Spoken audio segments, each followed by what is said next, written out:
Hello students, welcome to EPG Pathshala. I am Dr. Mandeep Kaur from Guru Nanak Dev University, Amritsar. Today we are going to talk on the module Convertibility of Rupee from the paper Business Environment. Students, we are going to learn in this module and will be able to know what is actual meaning of convertibility of rupee, and will understand what is current account convertibility, also what is capital account convertibility, and will be able to differentiate and calculate that what is current and what is capital account convertibility. In India, some decades back, the exchange rate was controlled by RBI, that is our Central Bank, Reserve Bank of India, for conversion of Indian currency into foreign exchange. By virtue of this control, all the foreign exchange earned was to be sold to the authorized dealer, and if we want to purchase a foreign exchange, we have to seek the permission of again the apex central bank, that is RBI. The main purpose behind this was to utilize a foreign exchange earned by the residents as per the priorities fixed by the government. These controls were necessary at that time because at that time India was an underdeveloped country and its exports were limited to only agriculture products or raw materials, and it used to import only consumable goods. But now the time has changed. India is a fast developing country and one of the most preferred countries for the investment by the foreigners. So India could not restrict its foreign trade as it need to grow further. Thus, the government allowed convertibility of rupee in the phased manner on current account transactions. But full convertibility of currency for capital account transaction is still a distant dream. Let's talk about the meaning of convertibility of currency. Convertibility of currency means when the currency of a country can be freely converted into foreign exchange at market determined rate of exchange. That is, exchange rate is determined by the demand for and supply of the currency. For example, convertibility of rupee means that those who have foreign exchange, for example US dollars or pound or sterlings, etc., can get them converted into rupees and vice versa at the market determined rate of exchange. Rupee is both convertible on capital as well as current account. Now, what is this current account and capital account? Current account means all exports and imports of merchandise and invisible like services, etc. By capital account convertibility, we mean that in respect of capital flows, that is the flows of portfolio capital, direct investment flows, flows of borrowed funds and dividends and interest payable on them, a currency is freely convertible into foreign exchange and vice versa, again at market determined exchange rates. Now, what is this current account convertibility of rupee?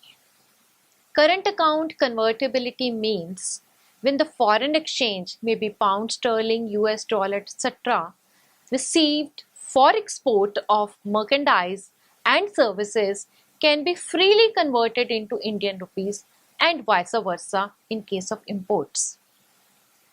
In the 70s and 80s, many countries switched over to the free convertibility of their currencies in foreign exchange. So by 1990, 70 countries of the world had introduced currency convertibility on current account, and another 10 countries joined them in 1991. So as a part of new economic reforms initiated in 1991, India also joined this regime and made rupee partly convertible from March 1992 under the scheme Liberalized Exchange Rate Management Scheme. In this scheme, 60% of all receipts on current account, that is the merchandise exports and invisible receipts, could be converted freely into rupees at market determined exchange rate quoted by the authorized dealers. while 40% of them were to be surrendered to RBI, that is Reserve Bank of India, at the officially fixed exchange rate. This 40% exchange receipt on current account was meant for meeting government needs for foreign exchange and for financing imports of essential commodities. As even after partial convertibility of the rupee, foreign exchange value of the rupee remained stable. So this laid down a base for the full convertibility on current account. Hence, from March 1993, rupee was made convertible for all the trade in merchandise. In March 1994, even the invisibles and remittances from abroad were allowed to be freely convertible into rupees at market exchange rates, but this does not mean that one can get any amount of foreign exchange for meeting one's needs. For example, one cannot convert his savings in the country for investment in foreign exchange, as could be done by the citizens of developed countries like UK, USA, etc. However, on capital account, rupee remained non-convertible. Let's talk about the advantages of currency convertibility. The first one is encouragement to exports. Market rate remains generally higher than the officially determined exchange rate. This implies that from given exports, exporter can get more rupee against foreign exchange. This will help to increase the exports. It also leads to encouragement in import substitution. Imports become expensive due to convertibility of rupee. Thus, it discourages imports and boosts import substitution. Thirdly, it is an incentive to remittances from abroad. Earlier, NRIs used to send money illegally to India, like Hawala money, gold, etc. But due to removal of restrictions, NRIs can easily remit money to India. It will help to improve the balance of payment position of India. Reduction in malpractices. Malpractices like under-invoicing of exports may not arise as a fully convertible rupee is there, and they will get full value of their exports. A self-balancing mechanism. Another important advantage of currency convertibility lies in its self-balancing mechanism. When balance of payments is in deficit due to overvalued exchange rate under currency convertibility, the currency of the country depreciates, which gives boost to the exports, lowering their prices on the one hand and discouraging the imports by raising their prices on the other hand. In this way, deficit in balance of payment gets automatically corrected without any intervention by the government or the central bank. The opposite happens when the balance of payment is in surplus due to the undervalued exchange rate. Capital account convertibility of rupee. This capital account convertibility, that is CAC, is a freedom to convert local financial assets into foreign financial assets at the market determined exchange rates. It's referred to as capital asset liberation in the foreign countries. It basically implies the free exchangeability of currency at low rates and an unrestricted mobility of capital. India at present has partial capital account convertibility. In India, there are conflicting views as far as full convertibility of capital account is concerned. At present, there are no limits on investment by foreign financial investors and also caps on FDI ceilings in most sectors. For example, 74% in the banking and communication, 49% in. Now let's talk about advantages of capital account convertibility. The first one is unrestricted mobility of capital. Capital account convertibility allows free mobility of capital into the country from the foreign investors. It allows converting the foreign exchange brought into as capital to convert into rupees at market determined rates, which makes the investors encouraging. It allows the foreign investors to easily move in and move out from the economy. Thus, enables the domestic companies to raise the funds from abroad. Secondly, ability to invest in abroad easily. Capital account convertibility allows the individuals of the nation to invest in abroad by easily converting their rupees into foreign exchange at the rates determined by the market. This enables those potential domestic investors to acquire and own the assets in abroad. It leads to improved access to the global financial market. That is, one can easily invest in equity and debt markets of another economy along with the reduction in the cost of capital. Now coming to disadvantages of this capital account convertibility. First one is easier access to Hawala money. As it allows to convert any foreign receipt into Indian rupees at market determined rates, there may be the chance that the domestic economy will be flooded with foreign exchange, which in no longer run may damage the financial health of the economy. Secondly, high volatility of markets. During the times when the financial markets of the economy are doing very good, a country may receive huge foreign investment. But during the adverse time, the reverse scenario may happen. For example, when the Federal Reserve Bank of America gave a sign that they are going to increase the interest rates, the foreign institutional investors who invested their dollars in the Indian stock market had withdrawn their investment from India, which adversely impacted the value of rupee. Now, the Tarapur Committee on Capital Account Convertibility was set up. It was a committee on capital account convertibility which was set up by Reserve Bank of India under the chairmanship of former RBI Deputy Governor Mr. S.S. Tarapur. That's why the name of the committee is Tarapur Committee, with objective to lay the roadmap to capital account convertibility. So in the year 1997, the Tarapur Committee had indicated the preconditions for capital account convertibility. The three crucial preconditions were fiscal consolidation, a mandated inflation target, and strengthening of the financial system. So the 5-member committee has recommended a 3-year time frame for complete convertibility by the year 1999-2000. The highlights of the report of this committee, including the preconditions to be achieved for the full float of money, were like: first one, gross fiscal deficit to GDP ratio has to come down from the budgeted 4.5% in 97-98 to 3.5% in the year 1999-2000. Moreover, a consolidated sinking fund has to be set up in order to meet the government's debt repayment needs, to be financed by increasing in RBI's profit transfer to the government and disinvestment proceeds. Moreover, it was decided that the inflation rate should remain between an average 3 to 5% for the 3-year time period, that is from 1997 to year 2000. Then the gross NPAs of the public sector banking system needs to be brought down from 13.7% to 5% by year 2000.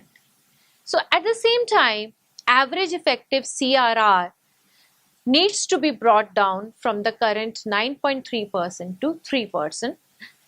RBI should have a monitoring exchange rate band of plus minus 5% around a neutral real effective exchange rate. RBI should be transparent about the changes in rear. Even the external sector policies should be designed to increase the current receipts to GDP ratio and bring down the debt servicing ratio from 25% to 20%. 4 indicators should be used for evaluating adequacy of foreign exchange reserves in order to safeguard against any contingency. Plus, a minimum net foreign asset to currency ratio of 40% should be prescribed by law in the RBI Act. Apart from these essential preconditions, this committee, that is Tarapur Committee, also recommended that RBI should have a monitoring exchange rate band of 5% around real effective exchange rate, that is REER, and should also intervene only when this REER is outside the band. Secondly, the size of the current account deficit should be within manageable limits, and the debt service ratio should be gradually reduced from 25% to 20% of the export earnings. Moreover, in order to meet the import and debt service payments, forex reserve should be adequate and should range between $22 billion to $32 billion. And the government should remove all the restrictions on the movement of gold. The second Tarapur Committee on Capital Account Convertibility. Reserve Bank of India appointed the second Tarapur Committee to set out the framework for full capital account convertibility. The committee was established by RBI in consultation with the government to revisit the subject of full capital account convertibility in the context of the progress in economic reforms, the stability of external and financial sectors, accelerated growth, and global integration. The report of this committee was made public by RBI on 1st of September 2006, which had drawn a roadmap for 2011 as a target date for full capital convertibility of rupee. In this report, the committee suggested 3 phases of adopting full convertibility of rupee in capital market. The first phase was in 2006-7, second in 2007-9, and third by 2011. Following are some of the important recommendations of this committee. The first of all, the ceiling for external commercial borrowings, that is ECBs, should be raised for automatic approval. NRIs should be allowed to invest in capital markets. NRI deposits should be given tax benefits. Improvement in banking regulation. FII, that is foreign institutional investors, should be prohibited from investing fresh money raised to participatory NOBs. Existing PN holders should be given an exit route to phase out completely the PN notes. The full convertibility, that is a capital convertibility of rupee, seemed to be desirable at the end of 2006 when the committee submitted its report. However, economic events, especially global financial crisis of 2007-9, brought about a sea change in the economic situation. It was evident that countries with full capital account convertibility were most affected. The Indian economy would have been greatly affected by the global financial crisis if we had implemented the recommendations of the Tarapur Committee. We could not have coped up with the extent of capital outflows that took place during the year 2008 and 9. Present status of capital account liberalization.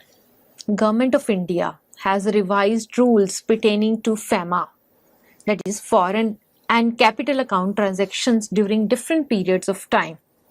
In context of large capital flows and the upshots of previous modifications during the last few years, Government of India and Reserve Bank of India have recently done some additional amendments. The revisions related to capital account are as far as the authorized dealers are concerned, RBI has provided license to the entities for dealing in foreign exchange. 3 categories are there. Number 1, authorized dealers category 1, which includes public, private and foreign banks. Authorized dealers category 2, which includes authorized on city basis, that is cooperative banks, private forex dealers and travel agents. Then authorized dealers category 3, including non-banking finance corporations. The authority vested in the hands of AD1 is the largest, that is ranging from stock market transactions to NRE accounts, ECBs, ADRs, etc., while the other categories of ADs have limited role to play. If we talk about FDI, that is foreign direct investment, It is restricted to some of the factors, that is multi-brand retailing, lottery, gambling, betting, casino, chit funds and nidhi companies, trading in transferable development rights in real estate business or construction of farmhouses, manufacturing of cigars, cigarillos and cigarettes of tobacco or tobacco substitutes, atomic energy and railway transport. In rest, all the sectors like agriculture, mining, manufacturing, print media, broadcasting, aviation, courier service, telecom, insurance, construction, banking, etc., the limits of FDI range from 26% to 100%. All the foreign operators have to abide by the sectoral restrictions of the statutory regulations in addition to FDI rules. As far as ADR and GDR by Indian companies are concerned, Indian companies can raise additional finances abroad through the issue of ADRs and GDRs in accordance with the guidelines issued by Government of India. Unlisted companies which have not so far assessed a ADR and GDR route for raising funds in the global market would require prior listing in the domestic market. Unlisted companies which have already issued ADRs and GDRs in the international market have to list in the domestic market on making profit or within 3 years of such issue of ADR GDRs, whichever is earlier. A limited two-way fungibility scheme is also operationalized through the custodians of securities and stockbrokers under SEBI. ECBs, that is external commercial borrowings, and FCCBs, that is foreign currency convertible bonds. The ECB limit under the automatic route is enhanced to US $750 million as per circular dated September 23, 2011. The maturity guidelines have also been revised according to the circular given on January 5, 2012. ECBs up to $20 million in a financial year should have a minimum average maturity of 3 years. ECBs of more than $20 million and up to $750 million or equivalent should have a minimum average maturity of 5 years. Eligible borrowers under the automatic route can raise foreign currency convertible bonds up to US $750 million or equivalent per financial year for permissible end uses. Even the corporates in services like hotel, hospital and software can raise FCCBs, that is foreign currency convertible bonds, up to US $200 million or equivalent for permissible end uses during a financial, but the proceeds of the ECB should not be used for acquisition of land. Even the ECBs or FCCBs availed of for the purpose of refinancing the existing outstanding FCCBs should be viewed as part of the limit of US $750 million available under the automatic route. If we talk about government securities, NRIs and SEBI registered FIIs, that is foreign institutional investors, are permitted to purchase government securities or treasury bills and corporate debt.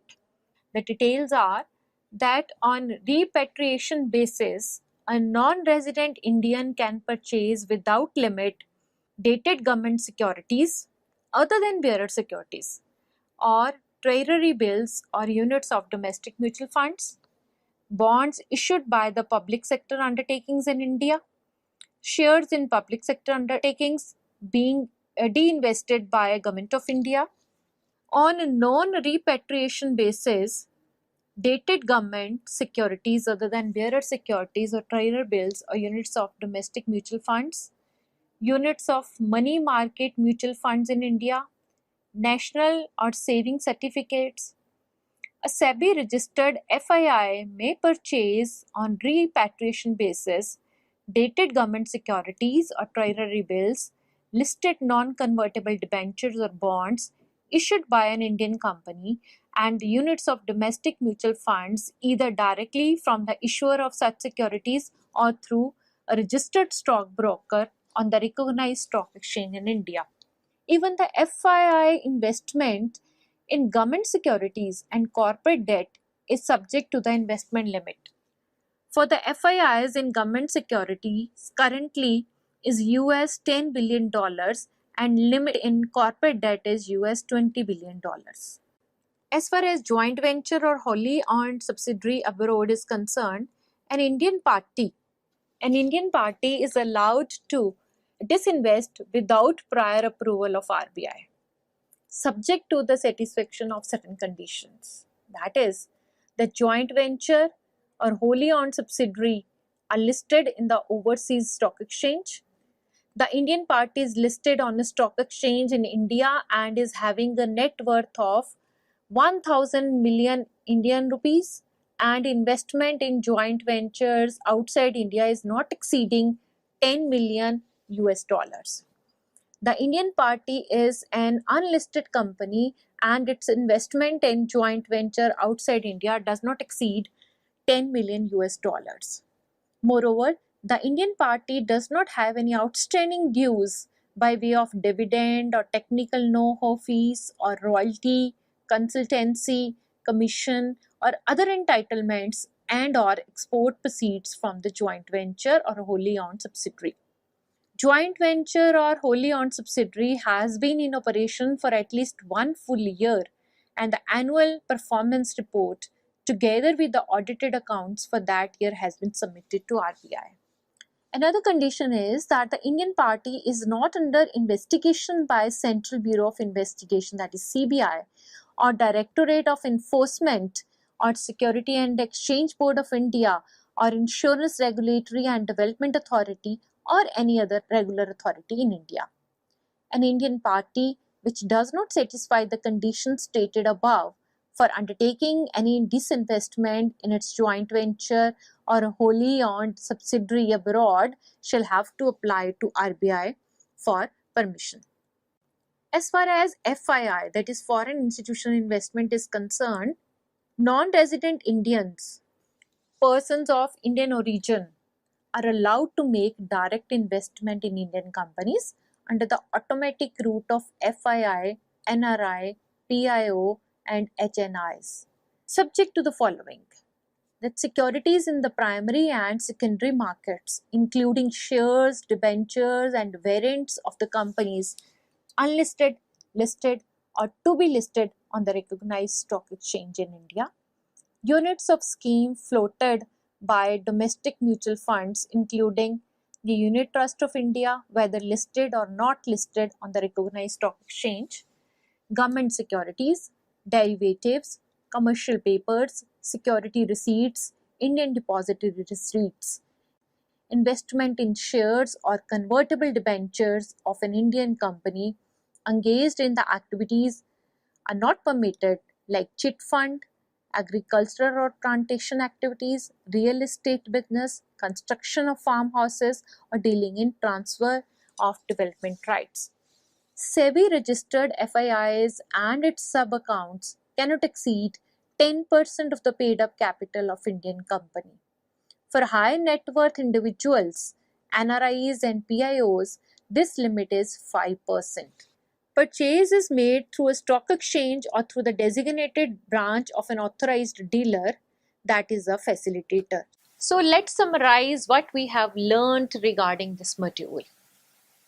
In India, there's a free regime for current account transactions, but still partial convertibility for capital account transactions. Many economic experts are of the view that we need full capital account convertibility of currency. Recently, the previous RBI governor, that is Raghuram Rajan, in an interview suggested to move towards full capital account convertibility in the short number of years. So Mr. G. Padmanabhan, Executive Director of the RBI, suggested that India should move towards making the rupee more convertible for capital transactions by foreign investors. According to him, Keeping any restriction for too long could prove self-defying.